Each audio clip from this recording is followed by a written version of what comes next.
Salam semua, saya Dr. Shazril.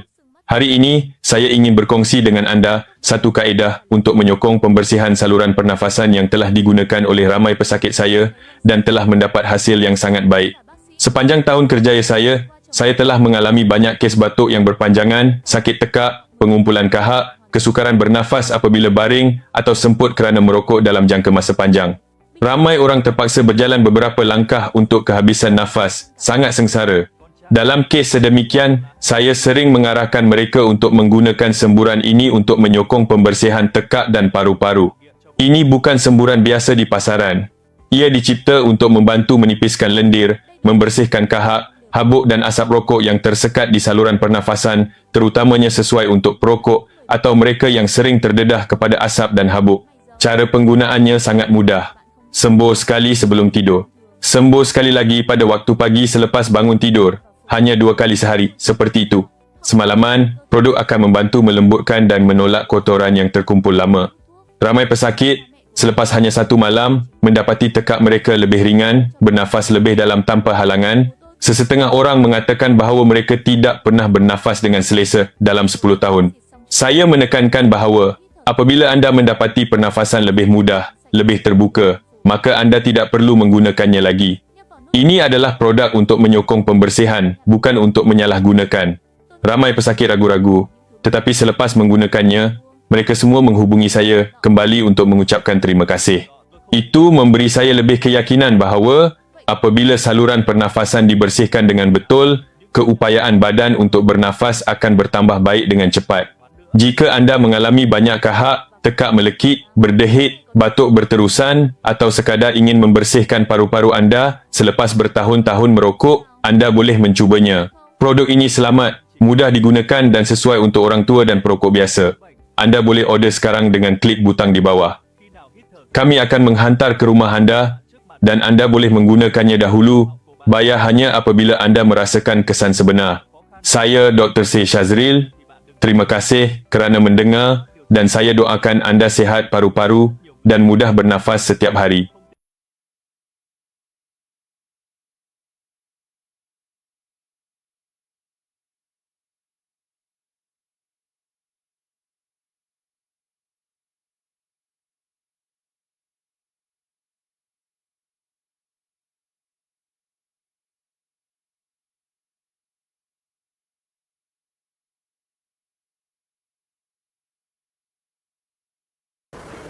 His Royal Highness Tengku Hassan Al-Ibrahim Alam Shah Ibni Al-Sultan Abdullah Riyatuddin Al-Mustafa Billah Shah, Tengku Mahkota Pahang, and Pemangku Raja Pahang, Honorable Mr. Yep Sano, Executive Director of Greenpeace Southeast Asia, and colleagues and friends, Mr. Q as well, whom I've met before, whom we shared some knowledge together, where I'm still learning on this issue actually.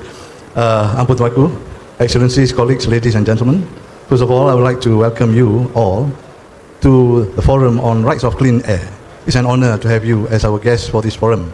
We're here because we know that air pollution is one of the biggest threats to global health, and we need to do something about it, and urgently. Let me remind you of some of the numbers. Air pollution kills 7 million people each year. Around the globe, 9 out of 10 people breathe air that has been polluted by traffic emission, industry, agriculture, and waste incineration. Until to date, up to 1/3 of deaths from heart attack, stroke, lung cancer, and chronic respiratory diseases are due to pollution. No one escapes from the womb to the grave. Some of our children will not reach their full potential because of exposure to air pollution in the womb and in early life. Some of our parents will die early because of exposure to it throughout their lives. The prolonged impacts of haze pollution experienced, especially over the last 2 decades, have become a serious concern in the face of this devastating phenomenon that has affected the well-being of Malaysians and the economy. The Human Rights Commission of Malaysia, or SUHACAM, has been consistent in calling for effective enforcement of the laws, including stiffer penalties for perpetrators of pollution, in order to protect the people's rights to clean air, which is our topic today. On March 2022, SUHACAM, in collaboration with Curah Anti-Haze Action Coalition, organize a round-table discussion to gather the diverse perspectives of subject matter experts, legal advisors and key stakeholders in order to develop concrete plans to address the issue of domestic and transboundary haze pollution. This RTD focus on highlighting the root causes of haze pollution from agricultural, land use change, peatlands, and meteorological concerns on its impacts on the economic, health, and environmental aspects. This provided the foundations for an in-depth study into fundamental gaps in existing Malaysian and regional legal frameworks that result in a lack of access to justice and information, public participation, and governance. The RTD promoted the protection of society's human rights to a safe, clean, and healthy environment free of air pollution through a broad discourse on ideas for solutions.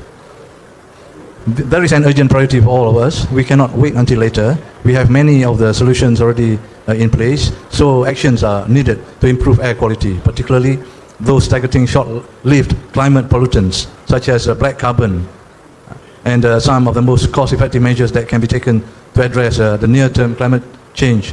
In addition, they provide significant health benefits. I mean these short-term actions. On this note, I would like to reiterate Suhakam's suggestion for the government to amend Article 5 of the Constitution to include environmental protection as part of the express basic rights, to show Malaysia's commitment to uphold the environmental justice of its citizens. In conclusion, I would say that the time has come to act together because every breath we take depends on it. With this, I wish you all a productive forum. Thank you.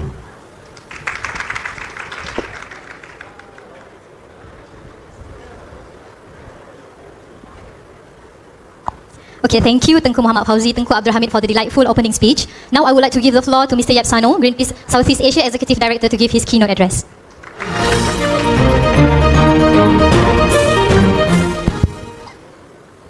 Good afternoon, everyone. Welcome to this forum, but also welcome to the Rainbow Warrior Shifter of Greenpeace. I'd just like to acknowledge the presence of Tuanku Hasanal, the Crown Prince of the State of Pahang. Thank you very much for joining us. And an honor for me as well to be together with good friends from Suhakam, Tengku Muhammad Fauzi, our good friend Jayao, and Dr. Helena Varki, and also our colleague from Greenpeace, Heng, who would moderate this forum. I hope everyone there who's enjoying all of the exhibits could find time to join us here and listen to this very important conversation. My name again is Yap Sanyo. I'm the Executive Director of Greenpeace Southeast Asia. I lead the diverse operations of Greenpeace across the entire Southeast Asia region. And I'm very glad and pleased to be given this opportunity to address you today and talk about a very important issue of clean air as it relates to human rights. And also as we welcome the visit of the Greenpeace flagship, the Rainbow Warrior. Please join me, of course, in thanking Suhakam and all our partners from Shera for all of the efforts for forming a movement that comes together in response to the persistent chronic pollution that affects so many people and communities. Now, allow me to go back a little bit in time, way back in time, to 3 billion years ago. So about 3 billion years ago, the very first photosynthetic organisms appeared on Earth. Just imagine that and visualize that. And that resulted in the start of the accumulation of oxygen. But it was not until about 500 million years ago that the Earth developed an atmosphere that we would consider as breathable for the creatures on this planet. This was around the event that's called the Cambrian explosion. Of course, the first Homo sapiens appeared or were recorded by fossil record at the earliest human ancestors to just around 315,000 years ago. So let's fast forward to today. We breathe air that is about 21% oxygen. But take note, it has been like this for the last 500 million years. The atmosphere had been stable and it's breathable. It allowed life to flourish on this planet. Save, of course, for some cataclysmic events that might have changed the composition of the atmosphere temporarily. So again, the air we breathe today, the composition of that air had been stable for the last 500 million years. But in the last 100 years, the human species managed to change that drastically. And as we acknowledge humankind's most precious link to life, we reflect on the state of the very air we breathe. Literally, I think the single most important thing required for our existence. Of course, we need food, we need water, and a human being can survive without food for several weeks. I've tried a hunger strike for 14 days, and yeah, you can survive for several days without food. Some has gone as long as 40 days without food until they came dangerously close to a tragic end. But generally, an average human being can survive without water for 3 days. In 2021, the record was set for the longest breath hold underwater. It lasted for 24 minutes. But that's some super athlete who did that. Generally, the average human being would start to lose consciousness in just a few minutes without air. And so humans are aerobic beings. We cannot survive without air. And if we pollute that air, we're actually compromising our ability to survive, or ability to have lives that are healthy and well. So as such, clean air is not just a basic right, as we emphasize well enough today. It is a basic right, but it is literally our life force, without which we are compromising our own survival and our own well-being. You know, it took, as I mentioned, it took billions of years for the Earth to have the perfect combination of gases that would allow the complexity of life on this planet to happen. But it took us, humans, a very short span of time to destroy that. So every year in our current time, as Tengku Fauzi has emphasized, an estimated 7 million people die prematurely. 7 million people dying too early because of unclean air. I mean, a lot of people already die of other things, like illnesses, diseases. But just to die prematurely because you're breathing air that is polluted, that's really tragic. And in fact, 9 out of 10 people around the world breathe unclean air. Most of them, I would have to underscore, in low and middle income countries, disproportionately affecting the most vulnerable groups. So air pollution has become the largest environmental risk factor for human health. Together with the climate crisis is probably one of the most pervasive, most serious problems that humanity has ever faced. And together with the climate crisis and all of the fossil fuel pollution and the burning of forests and peatlands, and also resulting in air pollution, it's all a big mess. It is a complex, compounded crisis. And that's what we find ourselves in. This morning when we welcomed the crew of the Rainbow Warrior in this same venue, I emphasized that Greenpeace often is seen as an organization that speaks too much about the bad things. We say that the forest is disappearing, the climate is in crisis, the tigers are getting extinct, and the air quality is really bad. Of course, that's the truth. And that's the kind of leadership we need today when we talk about human rights, especially because indeed, all of these environmental issues affect people, real lives, real livelihoods. And then the challenge for us as well, not just for Greenpeace, but for all of us, is to bring in that kind of leadership where we're able to tell the truth, speak truth to power, tell the problem as it is, and tell the whole world that in fact we have a big problem, but balance that with the kind of leadership that inspires people to take action, that mobilizes people into action. And every time I wake up, I think of the word impact, and maybe you can think about that as well. Impact for me stands for, today when I wake up, I must move people to act for change today. So that's something you'd like to embrace as a duty. Now I'm reminded of, I said this earlier as well, but you might have heard people say, you don't know what you have until it's gone, right? You don't know what you have until it's gone. I see some of you nodding, because that's easy to understand, right? That's the biggest lie you've been ever told. Because if you think you don't know what you have until it's gone, that's not true. Because you know what you have. We all know what we have, like the beauty of nature. We were having conversations with Tuanku earlier about the beauty of Pahang, for example. We know what we have. We know the beauty that we've been given, all of the wealth of the planet. But the truth is, we never imagined it will be gone so quickly. So we never thought we'd lose clean air as well in this context, in such an epic way. I mean, who would have thought that we would be living? I mean, the Earth is so huge, and then we live on a planet where it's hard to breathe. We live in cities where we're choking.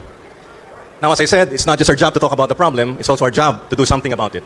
And so, about 15 months ago, in December of 2021, Greenpeace and a broad alliance of civil society organizations filed a pioneering complaint at the Malaysian Human Rights Commission, the SUHAKAM, as a countermeasure to address the chronic and persistent haze pollution that's affecting so many people. This is the first ever complaint filed in Malaysia to combine environmental issues with human rights. And you know why that's so important? Because some people don't care about the environment. Let's be honest about that.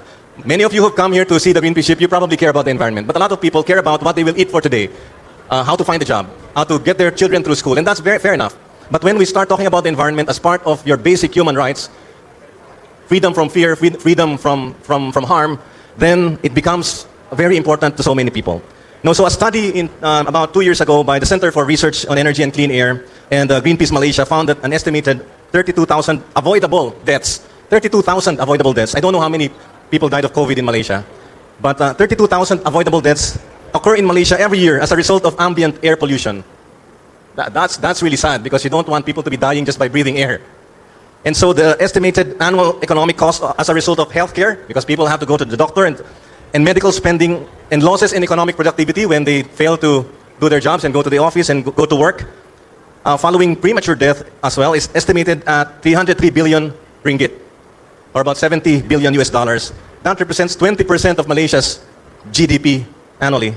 So imagine 20% of Malaysia GDP goes up in smoke because of air pollution. So the world's air is alarmingly very polluted. And just to share with you a few more things that might alarm you, but then we talk about solutions as well.